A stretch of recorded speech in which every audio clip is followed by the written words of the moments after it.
नमस्कार, आप देख रहे हैं डीटीवी भारत और मैं हूं आपके साथ ऋतिक। बिहार में उपचुनाव के दोनों मतदान खत्म हो गए, यानी कि 2 सीटों पर उपचुनाव थे कुशेश्वर स्थान और तारापुर में। और ऐसे में हर एक राजनीतिक दल ने अपनी अपनी दावेदारी ठोकी है और जीत का दावा भी किया है।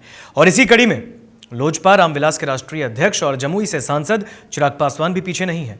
चिराग ने भी दोनों ही सीटों पर अपने उम्मीदवार उतारे और इसके बाद चिराग पासवान लगातार जीत का दावा कर रहे हैं और साथ ही साथ बिहार के मुख्यमंत्री नीतीश कुमार पर भी काफी आक्रोशित हैं। वो लगातार कह रहे हैं कि बिहार के मुख्यमंत्री की विचारधारा से अब बिहार की आवाम त्रस्त हो चुकी है, इसलिए अब मुख्यमंत्री नीतीश कुमार का जनादेश अब लोगों के काम नहीं आएगा। लेकिन आज चिराग पासवान का जन्मदिन है। चिराग पासवान लोजपा रामविलास के राष्ट्रीय अध्यक्ष, आज उनका जन्मदिन है। आज 39 साल के चिराग पासवान हो गए हैं और चिराग इससे पहले बीते दिन सहरसा गए थे आशीर्वाद यात्रा के तहत। सहरसा में सर्किट हाउस में चिराग ने एक प्रेस कॉन्फ्रेंस किया और वहां पर भी सीएम नीतीश पर हमलावर हुए।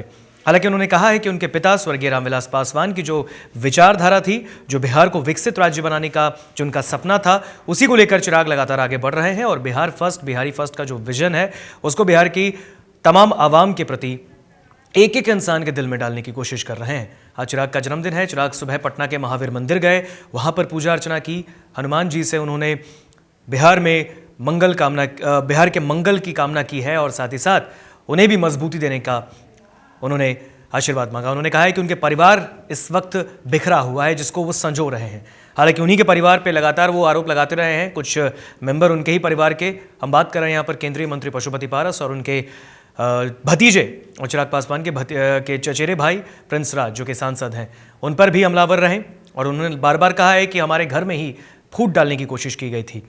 और अब चिराग पासवान का जन्मदिन है। आज चिराग महावीर मंदिर गए, वहां पर पूजा अर्चना की, सभी के लिए मंगल कामना उन्होंने की है और इसके साथ चिराग दिल्ली के लिए रवाना हुए।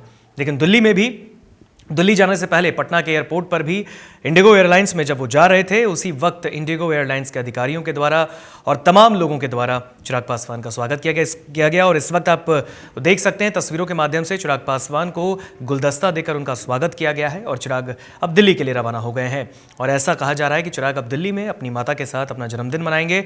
और इससे पूर्व भी लगातार उन्होंने दावा किया है कि बिहार उपचुनाव में लोजपा रामविलास के ही दोनों उम्मीदवारों की जीत हर दोनों सीटों पर होगी। और उसके बाद भी लगातार चिराग पासवान कह रहे हैं कि आशीर्वाद यात्रा वो खत्म नहीं करेंगे, क्योंकि उससे उनको काफ़ी फायदा मिला, लोगों के बीच जाने का मौका मिला, लोगों के मन में क्या है उसे समझने का मौका मिला। तो चिराग पासवान अब दिल्ली के लिए रवाना हो चुके हैं और दिल्ली जाने से पूर्व इंडिगो एयरलाइंस में उनका स्वागत भी किया गया। फिलहाल खबरों में इतना ही। मुझे दीजिए इजाजत। देखते रहिए डीटीवी भारत। नमस्कार।